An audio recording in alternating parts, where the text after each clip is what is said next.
Hi guys. Hey, what's up? Welcome Hi. welcome to PK's on Scandal with myself, Marshé, Candice, and Hi, I'm Candice. that's Candice, that's Lauren. Hi. Today we'll be talking about 405, and the title of 405 is right. I should know this, guys, but inside the bubble. That's what it is. No. You should do inside the hole. That was like 2 episodes ago, Mama. This is really inappropriate. Yeah. Yeah, that sign threw me off. Just know. No. You cannot gonna do do that. Not tonight. All right. So Lauren is gonna bless us with the title of this episode. Bless the Who people. is? Lauren. You're gonna feel really stupid when she says it. I mean, not stupid, but you're gonna feel really silly. I'm gonna feel stupid. Don't ask Candice. She don't know either. I know. Candice always knows. What are you talking about? Right. Because I have to write PK's on Scandal recap episode. Da da da da da. Exactly. Da da da da da. The name of the episode is The Key. That was the key. Why you okay? In this episode we're gonna talk about the key 405. Speaking of screwing, Yes, That's people, we have signs. You know what? and I get the cap snatch thing from Miss Gia. She stays snatching caps from From people who don't deserve Who to don't have their deserve names it. capitalized. Right. And this young man right here, he don't deserve it. So cap snatched. Right. You will see this sign on several occasions on this video. Yes, Deacon Fitzgerald does not deserve a lot. He doesn't even deserve to be called Fitzgerald. Mm. Wow. We're gonna call it It's Gerald. It's Gerald. He don't even get the F anymore. It's Gerald. It's All Gerald. right. So let's talk about the opening of when the case first started and Liv was in the jail. Listen, Liv, I just don't know. Maybe because I'm really, really fashion oriented, but it's just like everywhere Liv goes, like I feel like she'll go to a homeless shelter in her Armani jacket, like sis, No, like, but she playing while will you though. helping. But she will. Like, let's not act like she won't. 'Cause she will. She will. She's amazing. And then Olivia at the stakeout with Quinn. Like, what did we think about that? I thought that was crazy. I thought that was it made me feel a little uncomfortable, like because Quinn felt uncomfortable. Right, because Quinn is like, this is my job. This is what I do. Like, you just, Right. you set, you give orders, and then, everybody else do, you know what I'm saying? Like, why are you here with me? Like, Yeah. You messing up my flow, basically. oh, yeah, exactly. Like, Yeah. Like, Yeah, you so, getting I mean- your expensive pants dirty. I was like, yeah, you are. What are you doing? It didn't look like she was doing anything but wrestling in some boxes and opening and closing. yeah, I'm not things. really sure. And I heard her unzip and zip, and I'm like, Yeah. I rewatched it, and I was kind of like, what is she doing? Nothing. She Finding a microphone that's not there, I guess. I don't know. Before they was even looking for the microphone, Liv was really doing nothing but just looking over in the suitcase for I don't even know what. And then when Quinn asked her, like, what are you doing here? And she was like, my boyfriend ignoring me. I was just like, wait a minute. We spilling personal teas? Olivia Pope? We spilling the personal I thought it was cute. I thought it was cute too, especially when Quinn turned around and she was like, eyes on the target. Right. That's cute. Yeah, it was. It was. I, It. I All think right, I guess. okay. I guess maybe it was a peek into. I guess the normal life that she envisions herself having, and deep down inside, she wants to have a boyfriend. So it was something special in her saying, "I have a boyfriend," because she never said that. Well, yeah, she never referred to any man in her life as her boyfriend, if I can remember She correctly. said it, but not in such a short context. Like Right. she said it in being funny, like when Fitz calls, like, "Oh, my married boyfriend's calling me," and like, Yeah. like like little things like that here and there. But she doesn't, like, she means it in the way that she wish it were real. But right. she's like half joking because she know, like, this ain't no real relationship. I don't know what it is, but you ain't my real boyfriend. You're not the So she feels person. like for the first time she Well, I actually think has. I think she thinks. Now she's never. I'm about to jump ahead a little bit. She's never, in my um, recollection, said to Jake that she loved him. But You're jumping ahead to what he said, because I kind of, yeah, yeah, I mean, Yeah. I'm just dipping in that yeah, to come yeah, back. yeah, right. Because So I don't think. I think that it's like her little bit of normal and um pretending is what's real. That whole monologue Melly gave, like, I think that applies to her in this situation, like pretending to have a normal life with this guy, and I'm trying to make it as real as possible.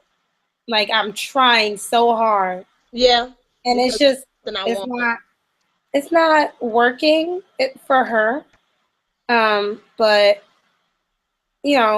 I am um,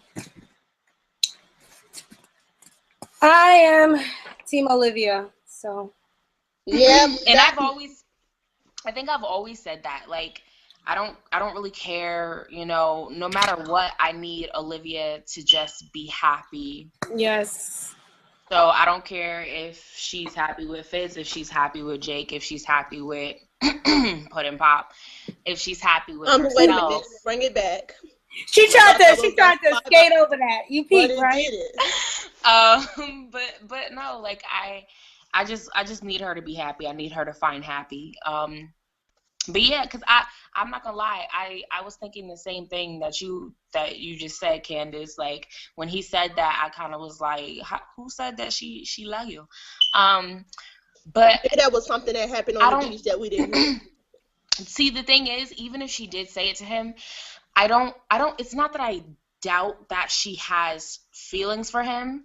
I do believe that she has feelings for Jake, but we all know, no matter what, it's definitely nowhere near the magnitude of the feelings that she has for Fitz. Also, he's probably saying that, somebody can be like, "Oh, she loves me." Like, I can say that you guys love me, even though I don't think y'all ever told me.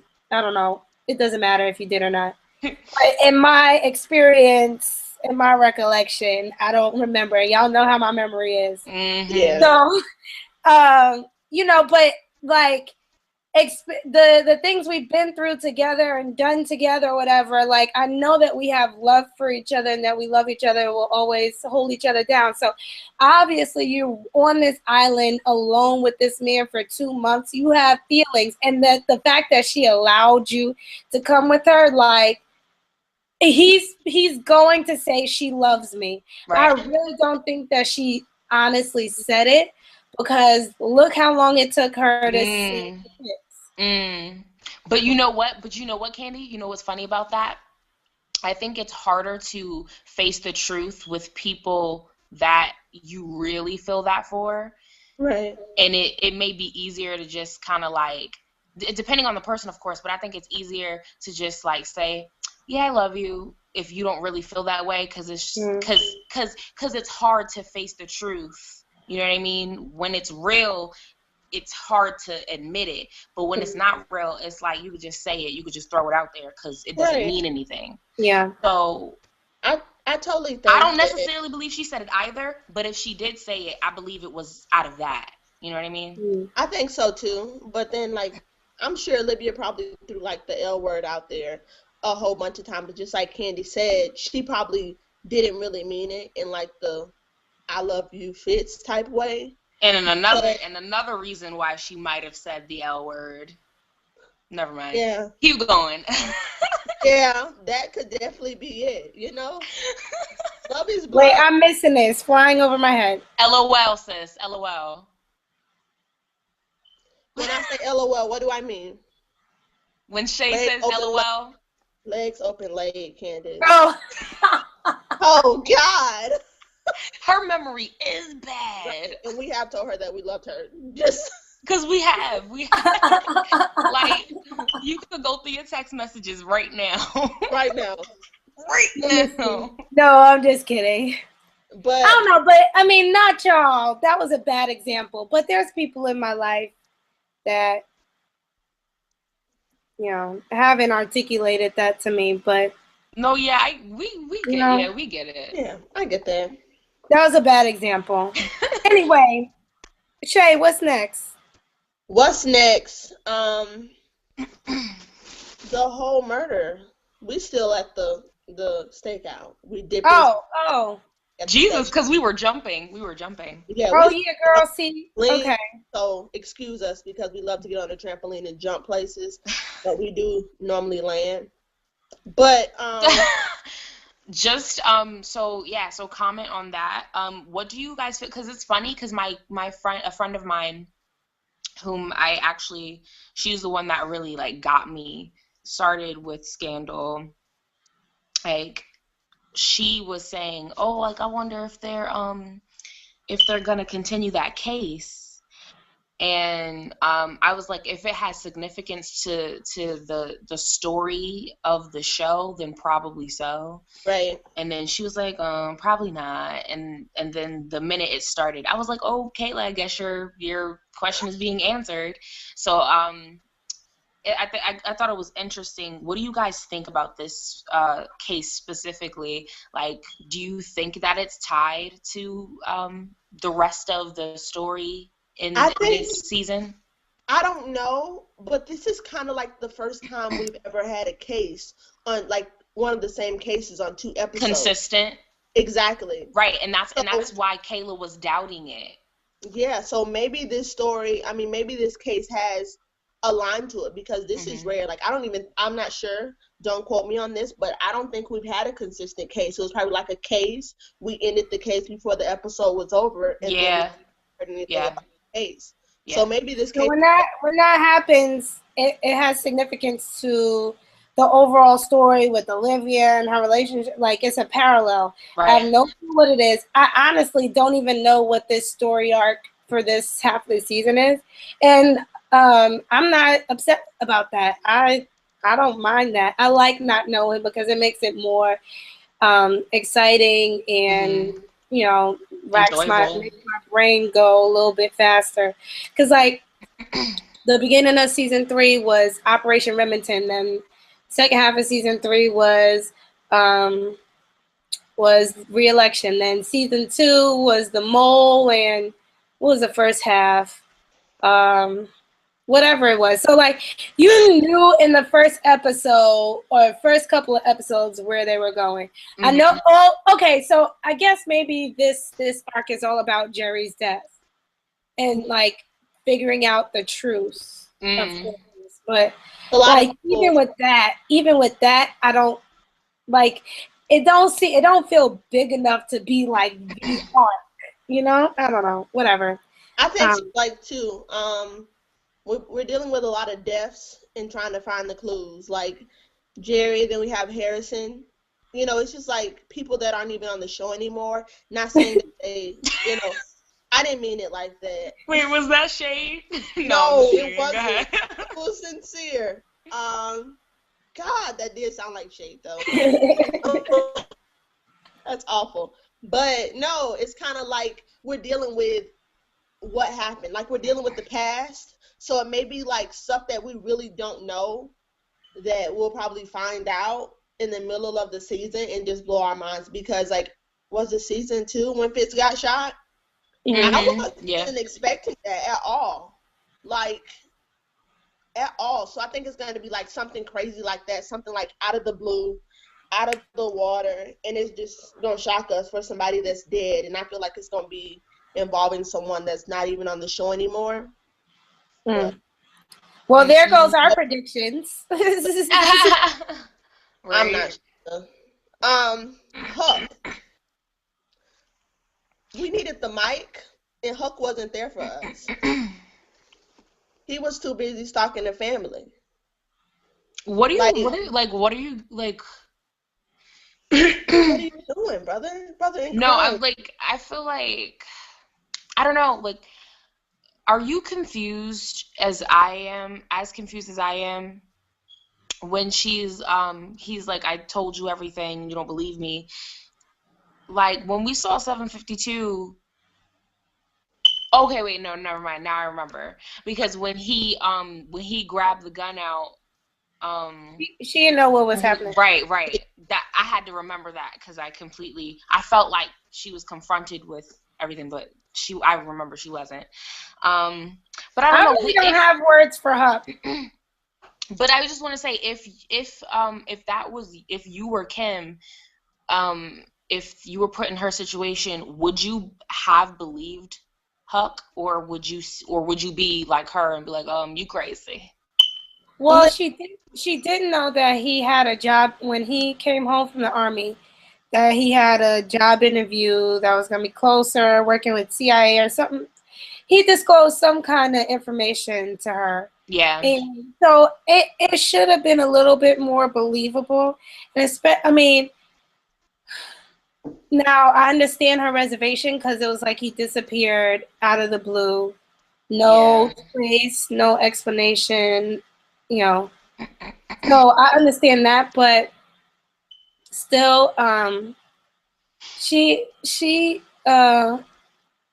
this is a man that you was madly in love with and have a child with, so at least give him the benefit of the doubt. Like, what happened to innocent until proven guilty? Right. Once again, I haven't been in a tragic situation like that. I don't know what it feels for someone to walk out of my life so traumatically and never return. Right.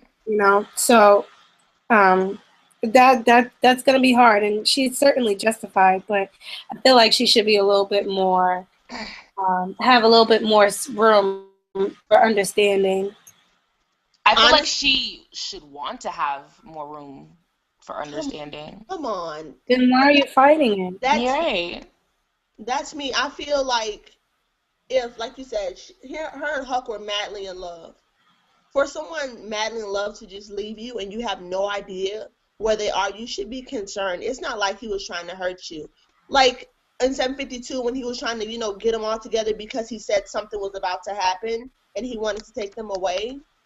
Like, sis, it wasn't like he was just trying to leave you and the boy and just have you to raise the son. Like, something was happening. Like, something went wrong. But did you think that he died? Yeah, I was gonna make a comment about that, because I was gonna say he's been gone for years. She probably thought he was dead, but I don't remember whether or not that was something that was mentioned. But I mean, I wouldn't be surprised if she thought he was dead, because like you said, like, no contact, nothing. Like, he was just gone. Like, it was like he disappeared. And when people disappear like that, you usually think the absolute worst is death. So true, the worst is death. And like granted, I would have probably been thinking just like him, but then it's kind of like I'm here. Like, I think that she could have been more believable, but then I didn't, because Huck is weird. And if my husband that I haven't seen in forever comes, and the way Huck looks, just like he just looked crazy. And like, not trying to say that, but if you have a man that used to be in your life and you know that he's stalking you, as a female, as a single mother with a son, that's gonna scare you regardless. Because granted, if I didn't see my brother Greg for years, and I'm thinking that he's like dead or something like that, and then he trying to see me again, and then he out there looking like Huck in the car, I don't know. Like, I don't know, but like Candyce said, I have never been in a tragic situation like that. Like, part of my heart says, yeah, I'll be there for him. Like, I'll do whatever he needs. But then the other part of me saying, like, nah, that's like some no good deeds type, type activity. But that's just me. Daddy daughter time. Let's talk about Bishop. He's not even a pastor no more. He Bishop. He Bishop Rowan. I mean, he is Bishop Rowan. Bishop Rowan got Olivia Pope enrolled, first member on the church roll, sitting in the front seat with the biggest hat on. The biggest. Just sipping on her communion wine and eating everything that he is saying. And I just need her to get it together, because, like, she has this intuition. She has this feeling. She's had it since she came back from the Dominican Republic, sis. Like, come on. When she came to the restaurant, was like, did you have anything to do with Harrison's death? And I'm not sure if I believe you right now. Like, girl, go with that. That's your gut trying to punch you back into reality.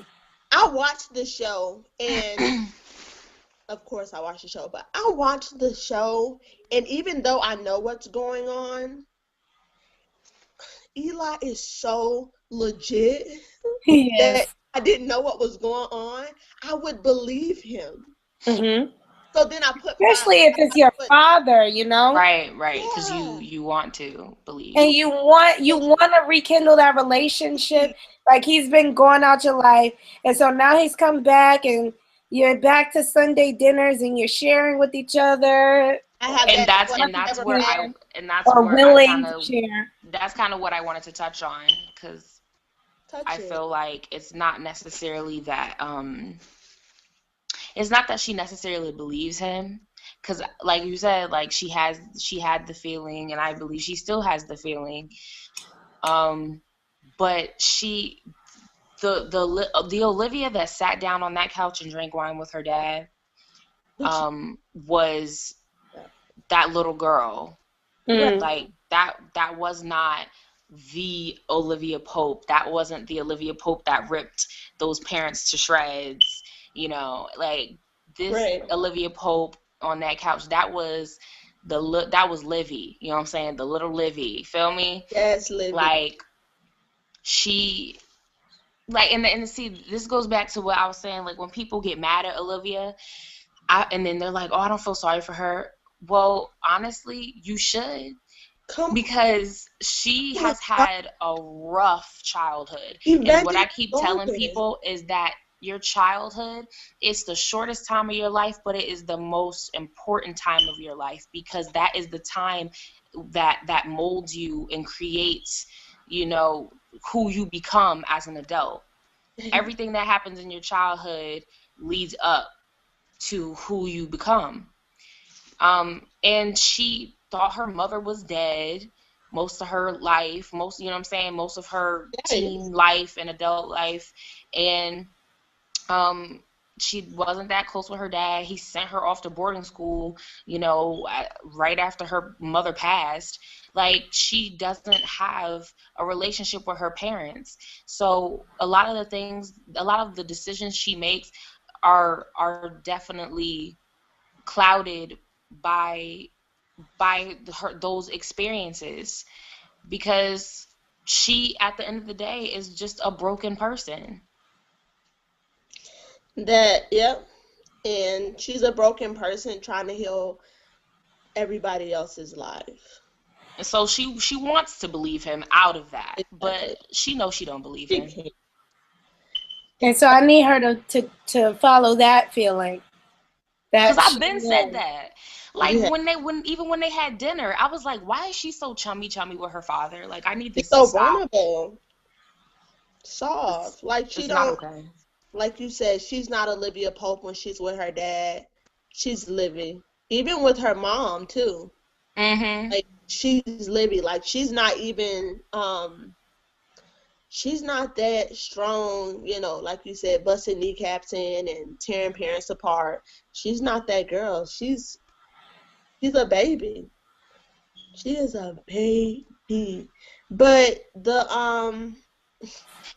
when Eli and her were talking about Jake, and she was like, "Do we talk about this stuff?"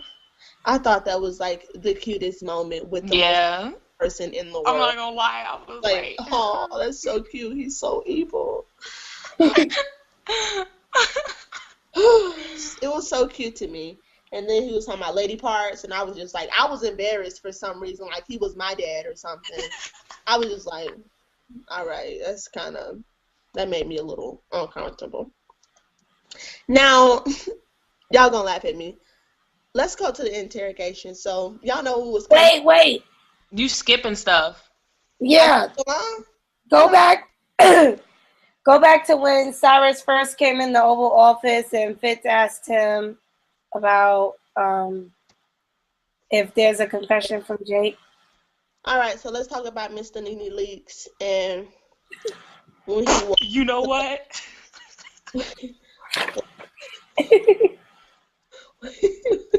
When he walked into the office with Sister Fitz, because Fitz not even a man anymore, so I'm gonna call him Sis. Pull out the other. There we go. There we are, people. Yeah, a little rough Fitz. Like.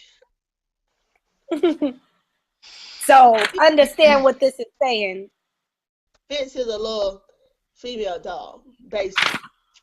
Let's hope you guys understand.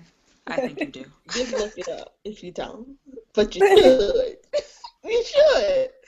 I'm so tired of Fitz. Like, it's gonna sound really bad, and like I already know that, you know, the old Lakers are gonna be upset with me and the Tony Gowen fans. But listen, Fitz is just really on some petty stuff.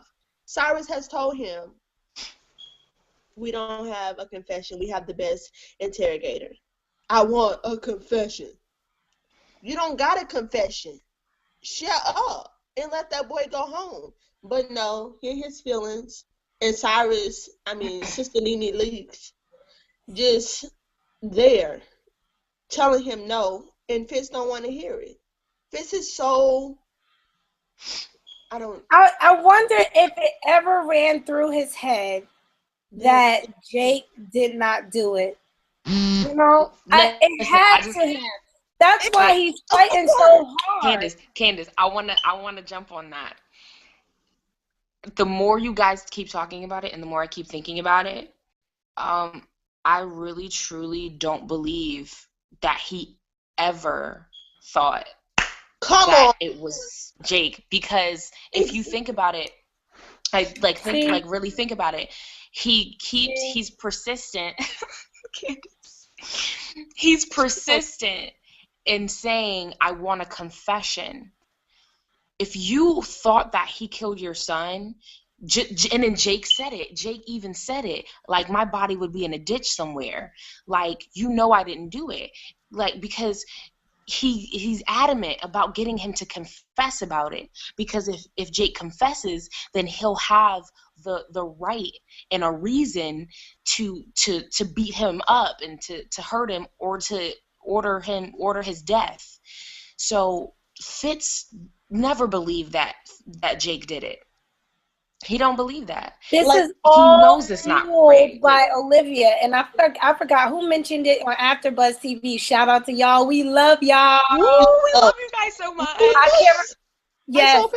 I can't remember who mentioned it, but it was brought up. Like, was this whole thing motivated by the fact that he lost a son, or the fact that he lost Olivia? And I think it's 100% Olivia. Oh yeah, it's definitely 100% Olivia. Definitely Olivia Pope, because like child, like just like Lauryn said, My bad. Just like Lauren said, he keeps asking for a confession, basically saying, I want Jake to lie so that I can just do whatever I got to do to get him gone. And like he just he's out wants the picture. he just wants it to but sir, he just wants it to make it look like it's about his son. Right. But sir, listen to me. Get a divorce. Get a divorce.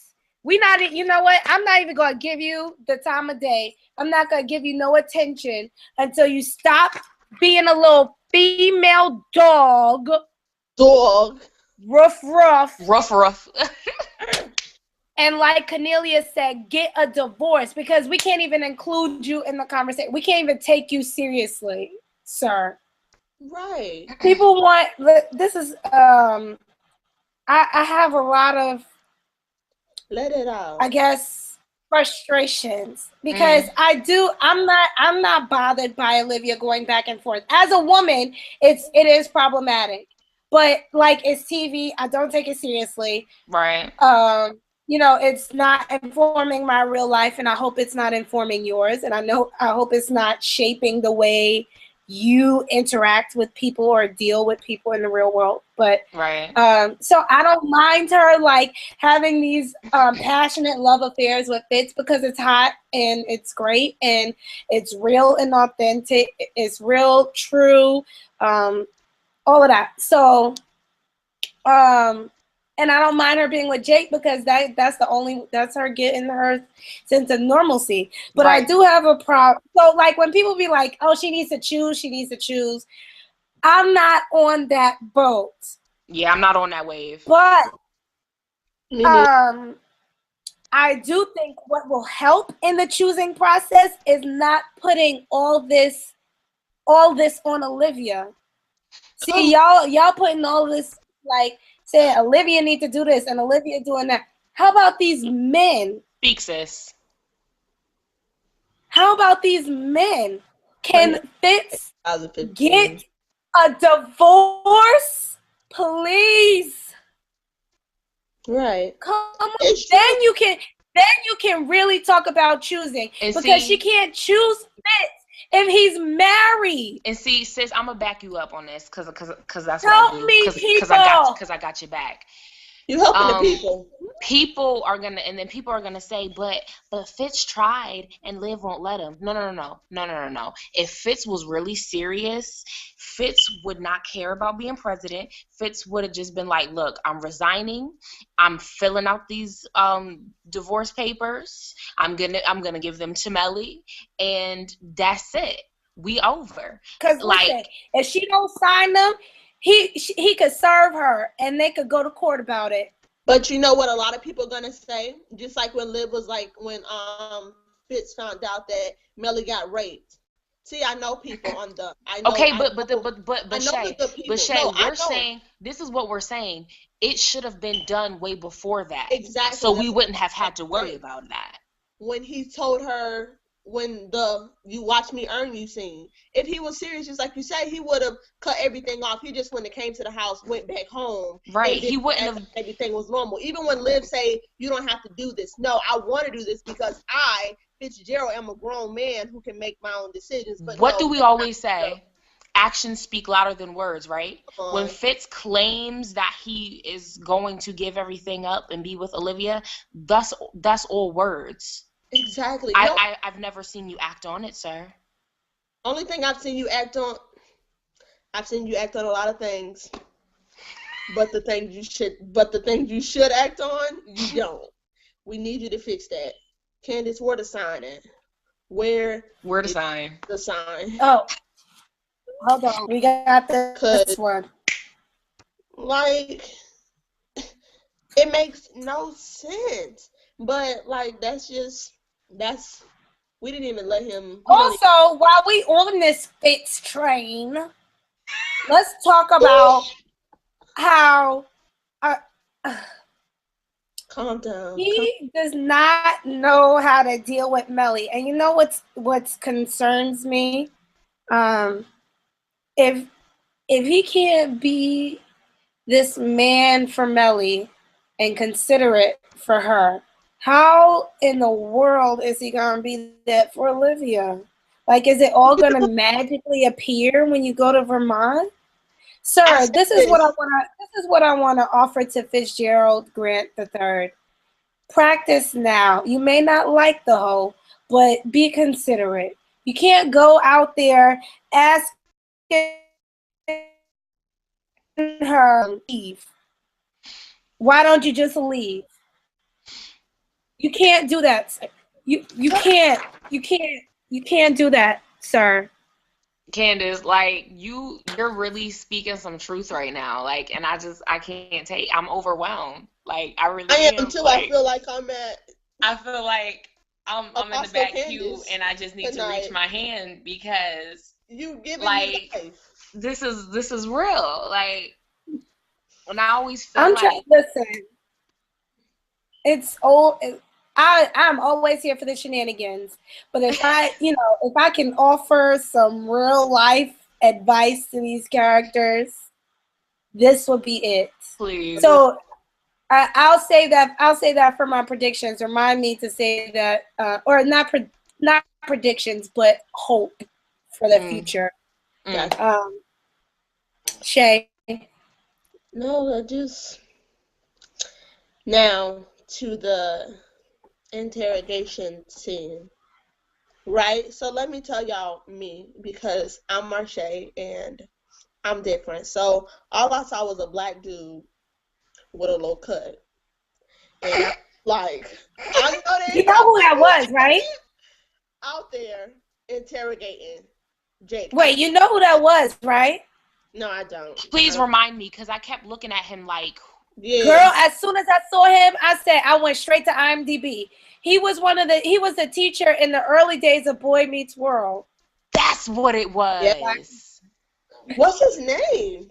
You don't know? I don't know. I know he looks familiar. But I want to talk about Jake. Jomi. I call him Jomi. Jake the homie. I combined it. I'm done. So it's Jomi. Let Jake be great. Yes. It's the year of Jake Ballard. I don't care what no one says. Jake is being great out here in these streets, and y'all need to let it be. Listen, they trying to tear Jake down like they tore they tore David Rosen down for the best.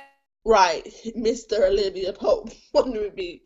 But I'm sorry, that was mean. But when Jake kept closing his eyes, thinking about him and Olivia, it kind of remind me of when I'm stressed out and I have to close my eyes and think about the goodness of Jesus to keep me calm. I was just like, oh my God. I thought that was amazing. No, listen. Wasn't that the cutest thing ever? I really thought I was the only one that was catching that. Not catching, obviously, I saw the flashbacks. But it took me a second to realize, wait, he's closing his eyes and trying to get this guy to shut up so he can remember. Exactly, because that's what's keeping him sane. You know what I mean? Yes! That's what's keeping me here. Can you listen?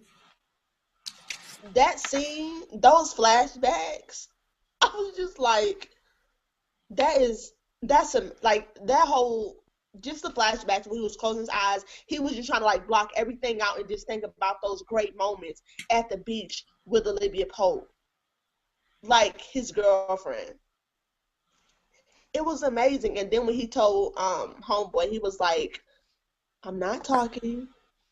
I need you to shut up because I need some quiet so I could just think about this. And he closed his Aggie. Him, like, that time on the beach had to be everything. It had to be. And not eating. You're not eating. You're not eating. You're not drinking. But you're thinking about you and your bae on the beach and you're calm. Listen. I thought that was like really it moved me in a way that Lake scene has not before. Because it showed that whatever it was real. Mm-hmm. You know? And see, this is why I get tired. Just a little side note of this Olitz Olake thing, because both groups on both sides are extremely. No, I'm not. That's a judgment. Yeah. Yeah, both. we tend to feel like because I like this ship, then that other person is terrible, or that other person doesn't have feelings, and my people don't do anything wrong. So you don't ever call your people out on their ish. Let me tell you something. If I'm on Royal Caribbean and the food sucks, I'm going to say something to somebody that the food sucks together. That doesn't make it any less great. That doesn't diminish it. For change. We're basically giving you time for a change. Time to get back. Because people will continue to write hate articles about your ship. And everybody has a right to their opinion, but please let's not first of all, let's not go off on these actors in real life. Most importantly. And let's remember that it's a TV show and we have no control over where it goes. Let me find you. Read Shonda's bio. It says, "I make stuff up for a living. Remember that none of this is real. Can you say Don't that one tweet more her time? your craziness." Can you say that one more time? Because sometimes it takes 2 times for the. She makes this stuff up for a living. None of it is real. Don't tweet her your craziness. No, her craziness. But let me find you slipping in Carrie mentions. Listen. I'm going to pray for you. Put them holy hands on you. I don't even want to. Can we talk right quick about this, 5-second lunch drive-by Olivia had with Catherine's husband? I don't even know or care about what was said. All I want to mention was her saying, now you want to be on the right side of this. You want to tell the truth. I didn't even pay attention to that. Pick it up. Enjoy your fruit. Yes. Excuse me? Enjoy my fruit. Did you just read me? I would have just got up and walked behind her. I would have been so embarrassed. Hey, girl, wait. Let me just leave this restaurant. I can't stay here anymore. Oh my God, the way she did it. Oh, it was just the stamp on it. I just got to hold my head because it was just. It was basically 2 stamps about that scene. The first stamp was when Mother Olivia came in the restaurant. I was just like, well, Slayer. And she said, don't worry, this won't take long. First I'm going to show you with my beauty, and I got on my black gloves. Right. The black gloves, when they coming off. The black gloves, I was just like, okay, it's about to go down. And then when Abby, I know we was going to talk about it, but when Abby had said something about the black gloves, and then Carrie was like, spoiler, fashion spoiler. Oh, yeah, when Darby tweeted, fashion spoiler. I was kind of like, listen. What's the team? Every time Olivia got them gloves on, she a bow, man. She means business. And I love that.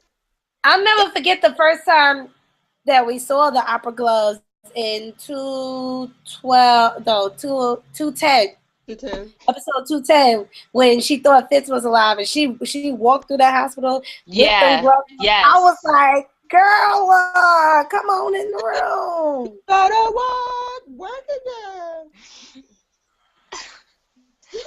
I love it. I did want to make one comment about that, though, about that pertaining, when Quinn was listening in on the conversation between him and I can't remember the guy's name, but the one who killed Kate. Huh? I forgot. The security guard. Yeah, when he killed the one who killed But when he said, "You killed that girl, you killed my daughter," like, is it just me? Okay, is it just me? Or if you were talking to somebody that killed your child, would you be that calm? No. It's my thing. Kobe Jack was really big. And I think that's his name, because I could be messing this dude up. Like, I could really be messing his name up right now. So if I'm not saying it right, please forgive me.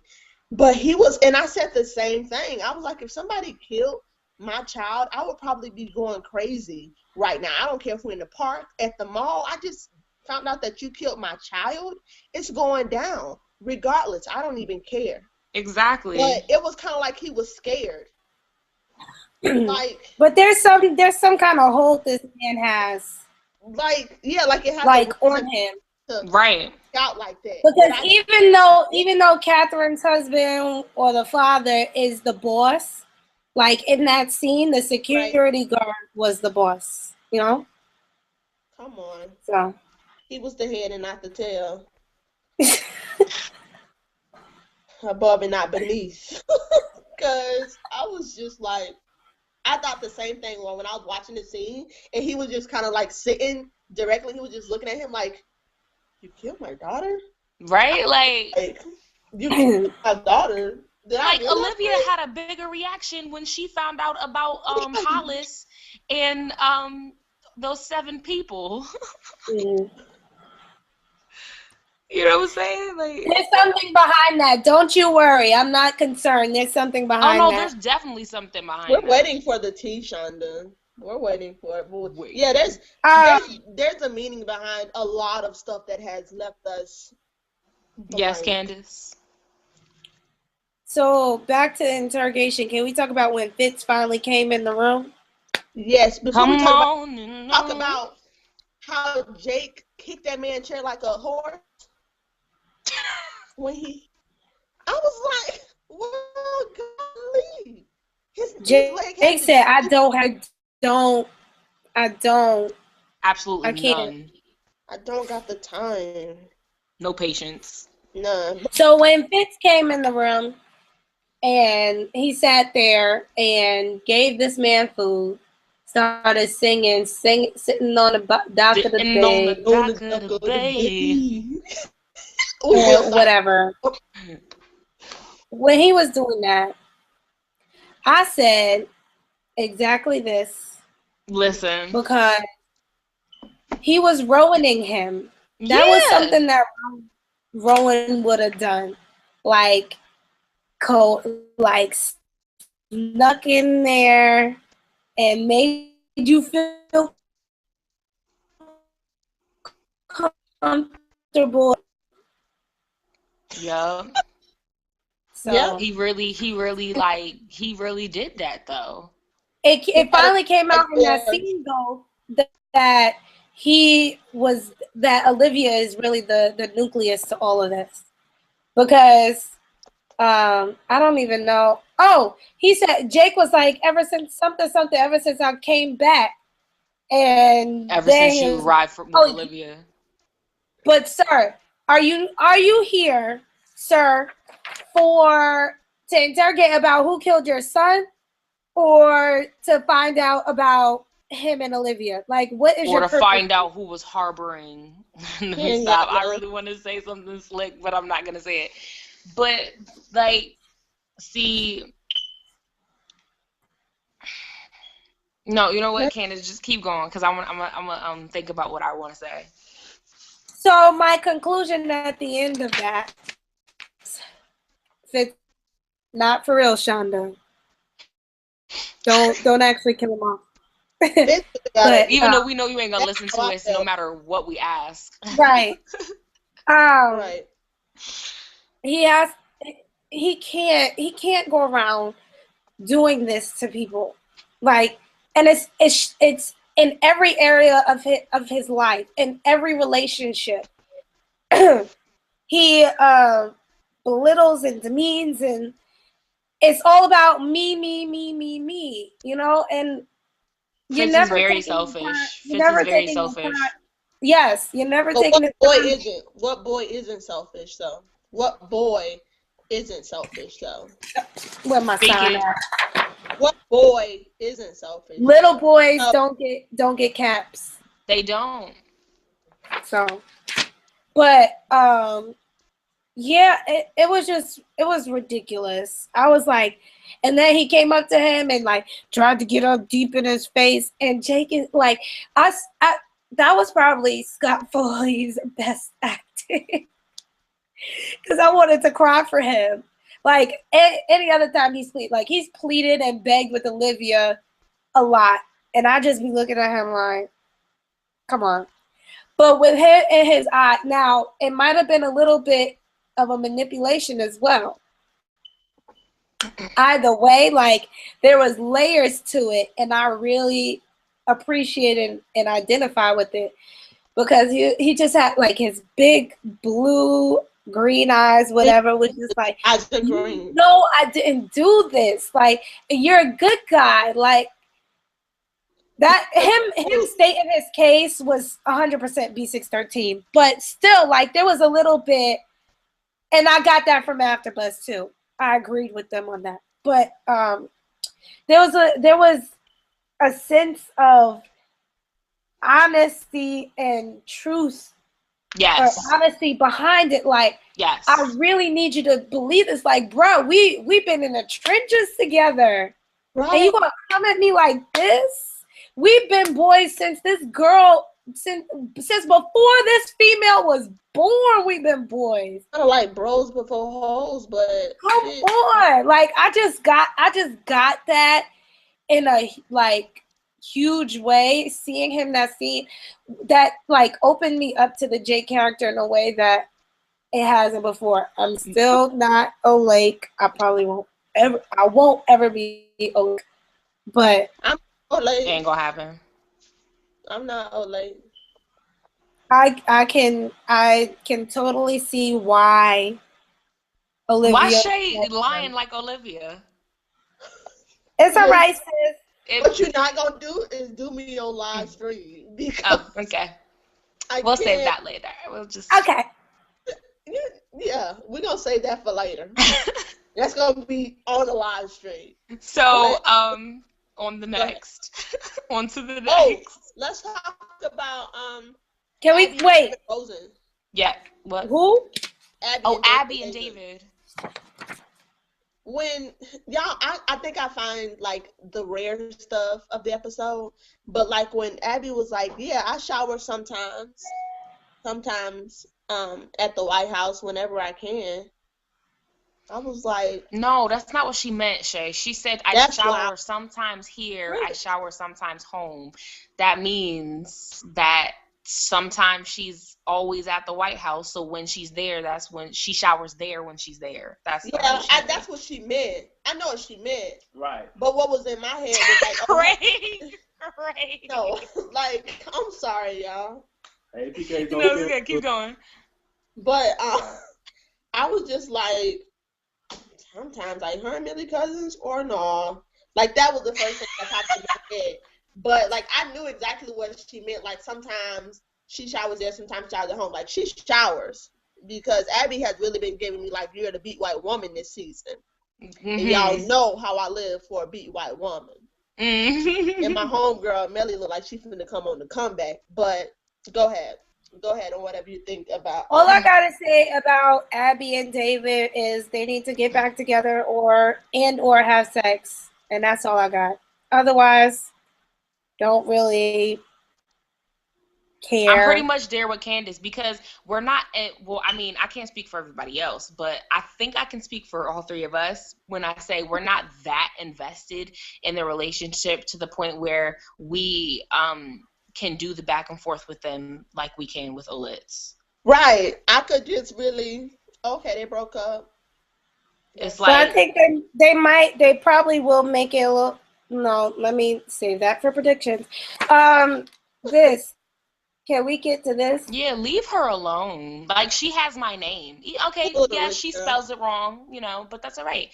Just, leave her alone. I'm starting the Leave Lauryn Alone campaign. Listen, and it's always... Y'all MFers been messing with Lauryn since season 2. Lauryn wait, let me get these curtains. Hold end up. of season 2. Let me get these curtains. Let me get these curtains Y'all behind me. with her. Y'all got rid of Mrs. Hanley because look. It's so retarded. They got rid of Miss Hanley because she was tired of the shenanigans. And the woman before her, can't even remember her name, but I'm sure she was tired of the shenanigans. Lauryn is there to clock in the words of Kid Fury, and clock the fuck out. Okay?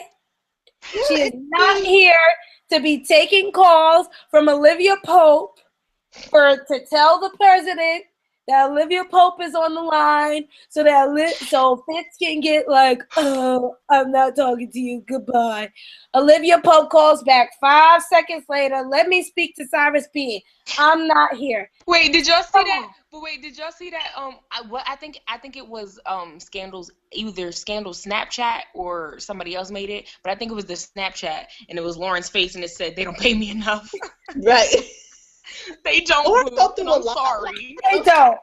And so this is why I would like to start the Leave Lauryn Alone campaign. Please. We can all join by tweeting this hashtag every time you see an injustice to Lauryn. She's just got to do her job. Just one tweet. For doing her job. Just one tweet per Thursday. The world. We can we can affect everything by showing support to our sister Lauryn. Please. Lauryn, and the way Melly was in Lauren's face. Come on. Like, snapping on her. Like, she was dead, like, reading it on the milk. Girl, if you don't, they don't pay me enough for this. Like, they don't. What are you doing? I mean, Melly was legit in her face. Melly ain't been bathing. Like, I've just been like, you know. Listen, let Melly get in my face, and she smelly Melly at that. First Lady smelly Melly. Listen, First Lady, you got to go. You got to move. Because if you don't move, I'm going to move. And we'll just have a moving party. Because I can't handle that. I can't. Listen, I wouldn't handle. U-Haul, okay? Because I got to go. And it's always like, Melly be like one of the main ones in Lauren's face. Like, this. I feel so bad. Melly don't have nothing else to do. Like, sis, don't you got the schedule too? That ain't on my schedule. Well, I don't know what to tell you. Right. I would have been a bad secretary. Like, that's not my job. I don't spill the tea. I just receive it and I give it to the president. I just would have been like, see, she want to call her ma'am 10 times a second. I would have been like, listen, ma'am, I'm doing my job, and my job is not to tell you all about the president's business while I'm here. Fitzgerald Thomas Grant III is the president, not your quote-unquote husband, okay? So I'm not going to spill the tea because, to be completely honest, the tea is not within my reach. I placed the tea on the high shelf, and I cannot spill the tea, ma'am, because it's just not in my reach. So I need you to leave and get out my face. And go take that shower. Okay?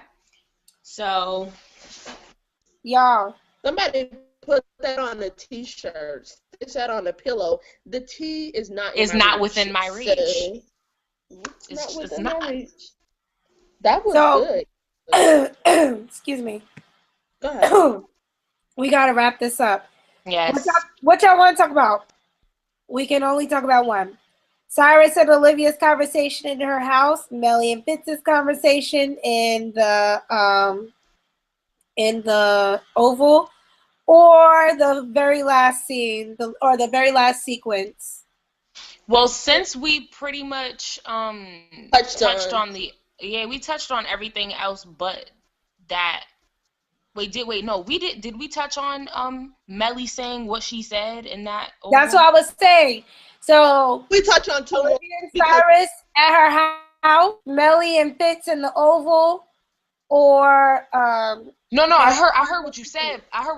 But I was saying we pretty much touched on everything else but that, right? Yeah. Basically. So we haven't touched on Melly in the Oval Office, and we haven't touched on Abby and Olivia. So can we just touch on those two? Yeah. Yeah, because we can go breeze over that. Right. So let me just say quickly. I just want to say really quick about that the Oval. I really wasn't expecting Melly to say something like that, because the entire time, this grieving process, I really believed that Melly felt something different. Like, I felt like the death sort of changed her a bit. Not completely, she's still Melly, but I thought that the death made her a bit more sensitive to situations, but clearly it did not, because for her to say what she said, even though we all knew it, because, you know, Liv was like, he's going to win now, but even when Liv admitted it, she was torn. She's like, oh my God, like, this is what it took for him to have to win. Like, how did we get here? She's, you know what I'm saying? Whereas Melly was like, this is amazing. Like, oh my God, you know what I'm saying? What? You crazy? She's crazy. She definitely lost it when I don't know. I wasn't really expecting that from Ellie, but I wasn't shocked when I got it. Like, when she calmed down and she was like, I get it. It's like he's a soldier.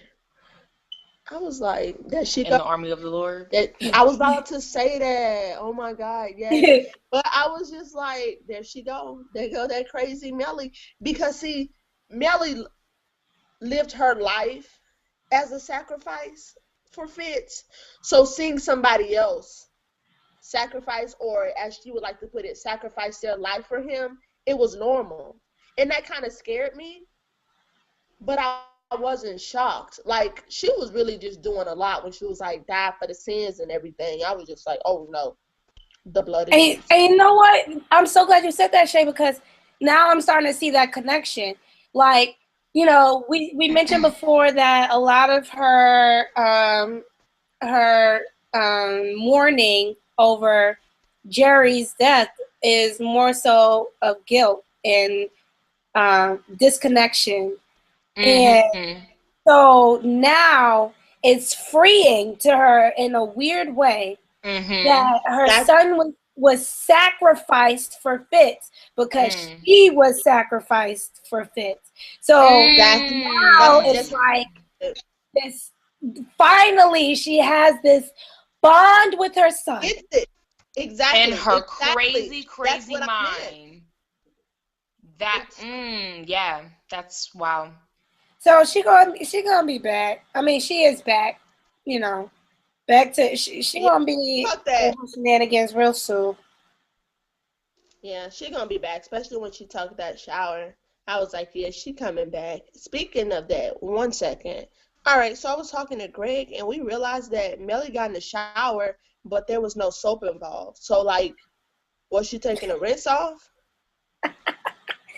Let's just assume that when the camera panned away, she grabbed the soap and lathered up. What you're saying? Okay, that's what you're saying. Yeah, that's what. Because they're not gonna show everything for us, right? Especially for a smelly Melly that hasn't bathed. But that's just me. Olivia and Abby. Soap. Shonda, show me. Let me tell you something. Abby tried it. Yeah, she did try it, but it's she redeemed herself because she ended up for being there for Olivia, right? But I guess I'll say I keep saving everything for later, but I have thoughts on that, but I want to save that for later. For the devil is busy. Okay. Anything else? No, we can start with the. Oh, okay, go. That moment was just, it was like, what you doing? But then it was like, oh my God, you were there for me. That's really all I have to say. Go ahead with your devil is busy, Mrs. Candyce. Too bad I'm not a Mrs. yet. Yeah, Candyce. Not bad. Miss Candyce. But I was speaking in the prophetic. Come on. So the devil is busy. Abby is, frolicking around with David in his office, and he's having a pity party that because he used the B613 files, this judge killed himself. Wah, wah, wah, wah, wah. And so Abby's like, it's all Olivia. Oh, and David even says this because I'm trying to be Olivia Pope. So instead of being holding David accountable, she goes over to Olivia Pope's house and blames her. Excuse me? Don't let the devil come in and use you, Abby, because he don't have the victory you do, sis. You don't go to Olivia Pope's doorstep with some foolishness like that. They don't. And this will probably be y'all other devil is busy, so I'm not gonna elaborate on it. But when Fitz finally started beating up Jake at the end, because I really wasn't expecting that. Like he came in, he took off his jacket, but it wasn't registering to me that he was about to punch him. So when he did that, I was like, see, you done let Satan sneak up all up inside of you. My mama told me, she said, if you let the devil ride, he'll drive. And Fitz and Abby definitely, Fitz definitely let the devil ride, and then the devil started driving. He took the wheel. And Jesus is supposed to take the wheel. Come on. They don't know. But, my devil is busy moment.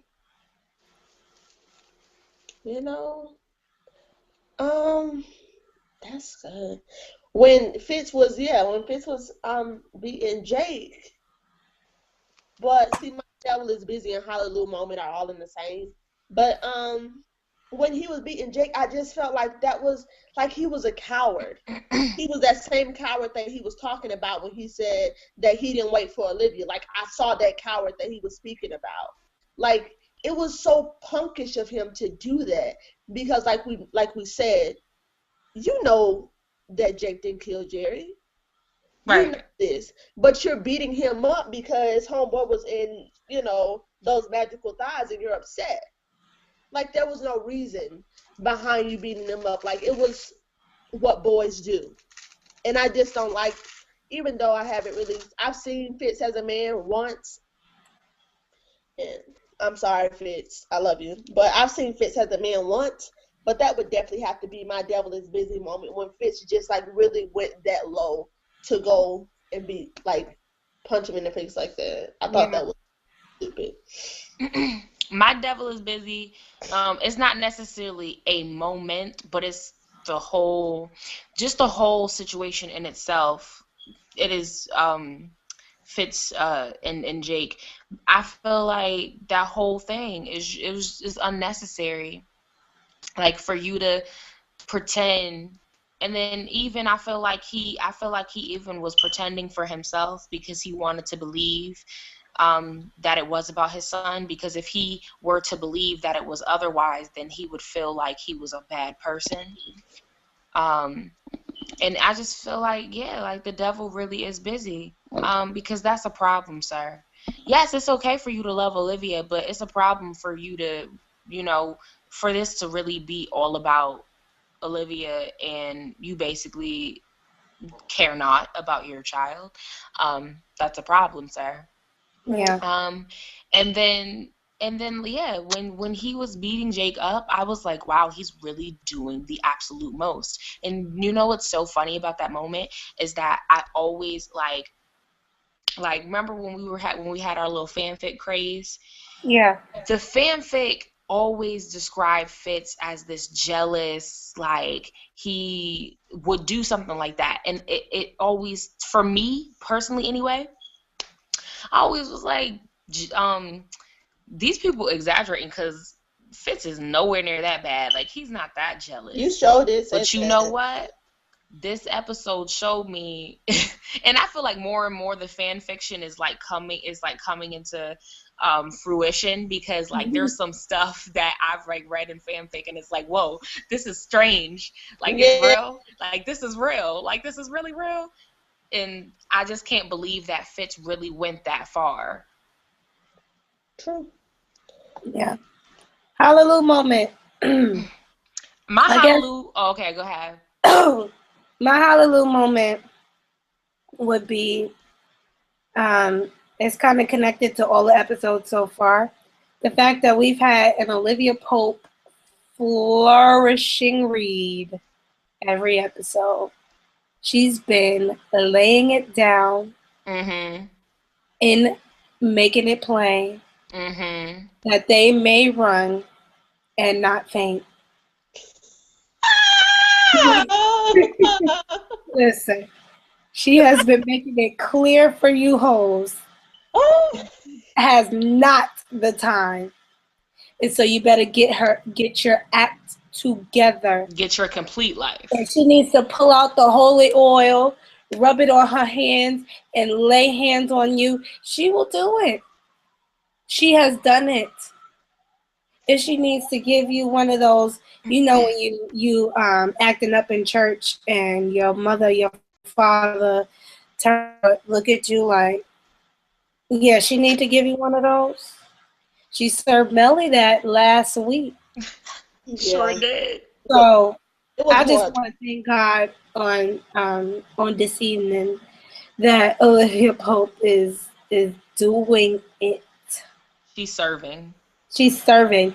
And it's so much more for me. Like, I don't like to mention her clothes a lot because I feel like people like to get wrapped up in that and not downplay who she is and what she does. I feel like I'm about to go on a little mini tangent. I feel like a lot of attention goes to her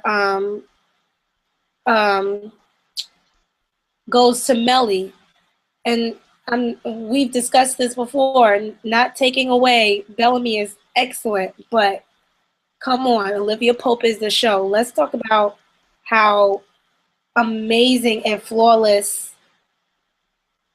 Olivia Pope is. For one, she really is, in every way, not as a character, but not like her situations, but she really is. And you're right, because I see a lot of people who like focus on her clothes because her clothes are nice, and like y'all know, I look at that, but they downplay Olivia Pope as Olivia Pope. It's so funny because, and you know what, Candice? It's so funny you mentioned that because I just remember this past Thursday watching the episodes and looking at the tweets, and it was like a serious moment. And I saw the tweet was, "Oh, what's she wearing?" Really? Yeah. Can I be honest? Go ahead, please, always. I think that on Twitter, and this is no shade. I promise, people of God, this is no shade. It's shade. But just I continue. feel like on Twitter, a lot of people during live tweet, they tweet, "What does Olivia Pope have on?" I love what Olivia Pope has on because Carrie is known to answer those type of questions. You know what I mean? And if you're trying to get that tweet from Carrie, they're just trying to get a tweet back. That's what they're trying to get a tweet back. And like we're saying here, you know what I mean? Like, did you just see Olivia tell that man enjoy your fruit? And they trying to figure out what Olivia Pope got on when they already know that it's an Armani jacket. Right. Because we already seen it in the People's Magazine once. But that doesn't, that's nothing. But the people, that's just what the people do. But because they love it. If Carrie don't tweet them back, and then at least Lynn the crew does. Yeah. The crew. Oh yeah. That's what I was kind of like. So they can say, I got a tweet from Carrie in the crew. Yes, I'm in there. Yes, BFF for life. Like, so my hallelujah, and this is my hallelujah just because I really feel like I always say, just, when we're saying Team Olivia, I always say I just want Olivia to be happy.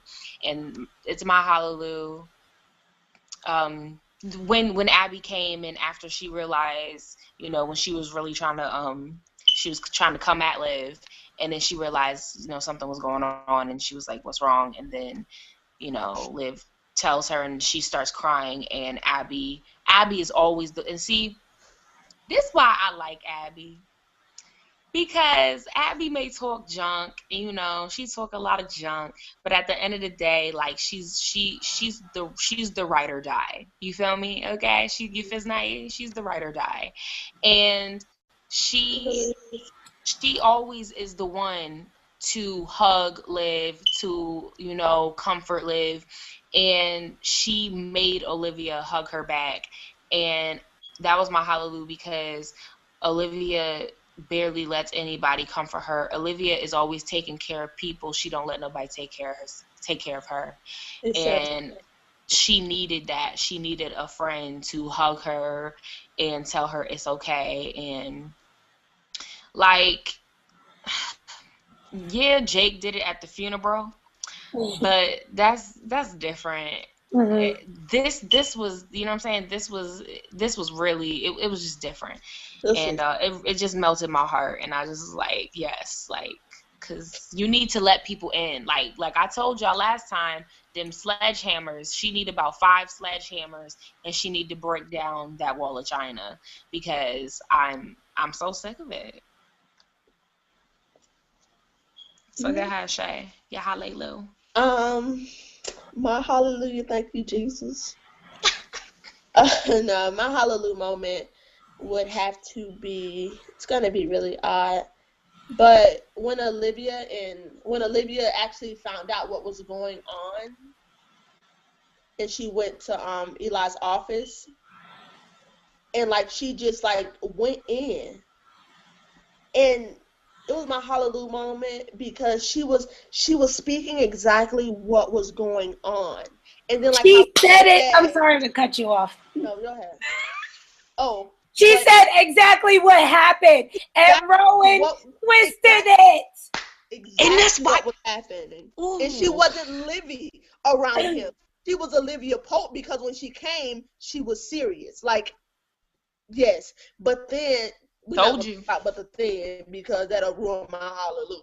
But listen, when she came with facts, because she tapped into, I don't want to say her anointing. I do want to say her anointing, because it's PK's on Scandal. She literally tapped into her anointing. Yes. And it was kind of like, this is what I do. I know what's going on. And like, it was no regrets. Like when she went in there, like she went in there full force, like dropped her little Prada bag and just went in. Like, that's the Olivia Pope that I know. That's the Olivia Pope that probably busted Abby's husband's kneecap. Right. Like, that's the Olivia Pope. Like, you speak facts, sis, and you didn't even know what was going on. But the fact that you thought about it and you had everything right, and you came to your dad withholding nothing, like William McDowell, that gospel song, withholding nothing. Like, come on. I was just like, oh my God, hallelujah. Because I felt like if Olivia could come off that, then Olivia could solve this situation. If she can, it's going to take us some time probably, but I just feel like. You know what? I like that she figured it out. We know that she figured it out, but it wasn't something that that was held until 409. Like, Olivia is smarter than that. So at least we know she's on the right track. In the past, especially I guess in season 3, like, she would be drifted off one way, and it's like, sis, you need to be over here. I don't know what you need to be over here. Right. So I appreciate that. Prediction. I got some thoughts on predictions. Yeah. Are you done with your hallelujah moment, Marshé? Yeah. Let it out. Okay, so number 1, hope/predictions. I hope that now that Melly is reemerging, that Fitz does not revert back to his old ways in dealing with her, because he needs to prepare himself. If a marriage with Olivia Pope is what he needs, wants, and desires, he needs to prepare himself. And it's not going to come from any woman demanding it from him. It's going to come from within, and a determination and a will that he is going to do and be better. Not just as a president, but as a husband. Like, you don't like her, but you're still her husband. So do something about it. Like, I've been waiting for them divorce papers since he said, I want a divorce. Since I was like since she was laying in that bed. Donna's not going to introduce this thing for no reason. Right. You know? So it's only a matter of time. I'm just offering this to him, beloved, so that he can dwell on it and, think about it. I just want him to, if you listening, Fitz. If you're listening. And I just need you to think about this, because a lot is hinging on you making a decision, making a choice. The other one is about David and Abby. I feel like that relationship is going back and forth for a reason. They're like kind of highlighting it, like mini highlighting it, because it's going to be juxtaposed against her husband with her relationship with her husband. When we get that flashback episode. So don't expect that to end any. I know y'all not expecting it, but I'm just saying, I'm not expecting that to end any soon. And this thing with Catherine, like what you said, Shay, that's really interesting to me. I really had to pause on that we haven't had a case that lasted or that went over like that. Yep. Maybe if you want to count the Janine case, but yeah. This has connection to the grand scheme of things. Now, whether it has a connection to Jerry's death or Harrison or whatever, or if it has a connection to what's the other thing? Rowan, I don't know. It can, or no. The other thing is Cyrus and Lizzie Bear. Hillary Clinton. Cyrus and Hillary Clinton. Maybe it might have a connection with that. I don't know. So, nothing in Shondaland is coincidence or blase blah. So everything is connected some way, somehow. Even the cases that are just one episode. Right. Truth. So this isn't really my prediction. I don't really have a prediction. I mostly have hopes, but my hopes are pretty much the same. I've expressed them, and so I'm just gonna. This was my sister-in-law's prediction. What's her name? My sister-in-law, her name is Catherine Sneed. You can follow her on Twitter. I think her Twitter is chill. Yeah, it's C Hill PR, and she's awesome. Yes. So she was saying that the whole Melody situation, the Oval, like we had a conversation about that earlier over dinner, and she was saying how she feels like she wouldn't be surprised, because she said that the way she was talking about it it's almost as if she asked for it. And she said that she wouldn't be surprised if in some way she had something to do with it, that she conspired. But I feel like that's going far, just because that's me. But I just wanted to throw that out there, just because it is Shondaland, and you never know. So that would be crazy. I personally don't think that's it, but I just thought that was a pretty crazy prediction. So I'd go crazy if that happened. Like, oh my God. I would lose my mind. Like, what? With heads up and all, like prior warning and all, I would still lose my mind. But predictions. So it's not really a prediction, but It is. Abby's gonna read the President of the United States. And when that happens, I think that Fitz is gonna try to do one of those drive-bys at Olivia's house. See, this is what we need to stop. This is what we... And try to explain my his side? story. Where my side? Where my side? And try to explain his side of the story, because everything is more different. It's more vulnerable when it's just you and that person. And see, if Fitz just come to Olivia's house, y'all remember Shirtless Fitz? Listen. Girl, don't Stop. do me. No. Stop. No. Like, Not today.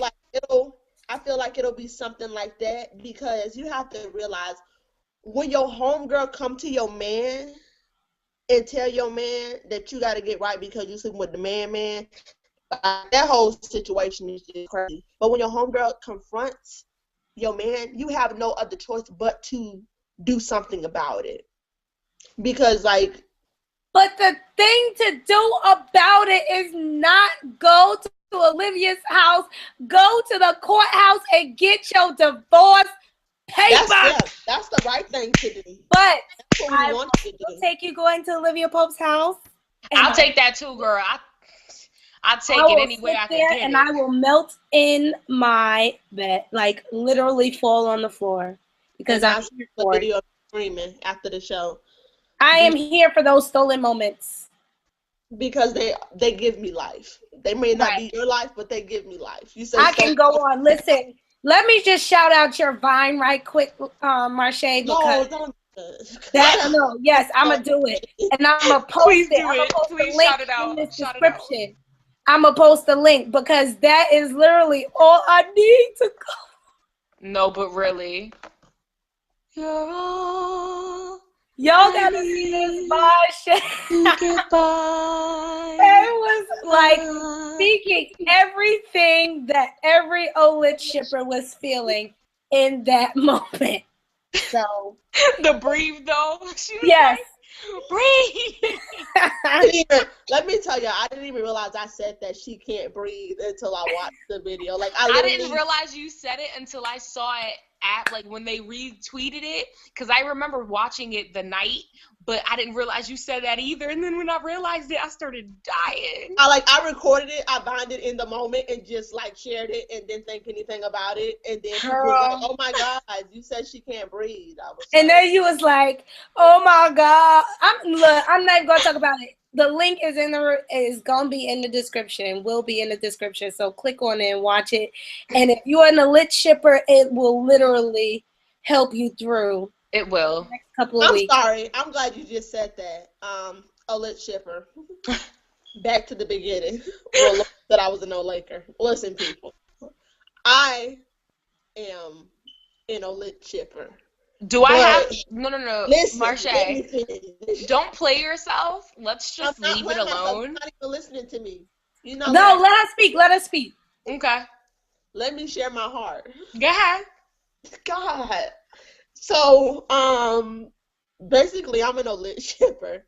I really am. Like, genuinely, I'm an OLIT shipper. But I live for OLIT stolen moments.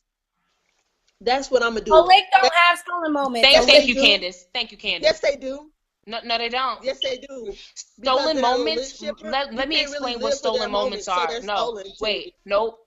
Let me explain what stolen moments are. Stolen moments are moments shared between two people who are deeply in love. They are shared between two people who are meant to be. They are shared between two people who, by fate, okay, you hear what I'm saying? Do you hear me? Fate. Not just, okay, boo, we could be together. We could go on this island. Like, we could stand in the sun because that's cute and whatnot, and that's what you had wanted me to do. No. Why are you talking like that? Because, listen. Okay, let me rephrase it, because it's not a stolen moment. But look, I'm an OLIT shipper, like this in my blood, just like I'm black. Like OLIT's black, the Jesus Christ is all in me. Like, but I like OLIT. I I like Olake, but I'm Team Jake more than I'm Team Olake. I think that I just like Jake because he trill, like I said on that Vine video. Jake is trill, I'm trill, and I just feel like together we could just be like trill together. But as the other thing I want to add to the stolen moments piece is that it's moments. Right. Like there's like I'm sure if you look up stolen and then you look up moments, they come together to be something that's not supposed to. Right. So Jake is single, Olivia is single. Is single. They get together. They go to the Dominican Republic. They go to the grocery store. They lie in bed and talk about work. Right. Like, Those are not stolen moments. They're together. They were together 24/7 for at least 2 months. Those are not stolen moments. Fitz and Liv, when have they ever gotten the chance to be together every day for not even for a week? Linda, listen. Linda, we gotta have that shipping conversation in a separate video. That's gonna come to me. Because we need to wrap it up. Let me be clear before we exit the video. Yeah, before Marché's head explodes. They don't have moments, but they be stolen to me because I'm a faithful Olit shipper, and I can't really tell everybody how I like their little scenes. So they have stolen scenes that I like. So yeah, boom. Okay. All right, Shay. Thank the people for watching. Thank the people. I was about to say thank you. She's tired, y'all. She's tired. I am.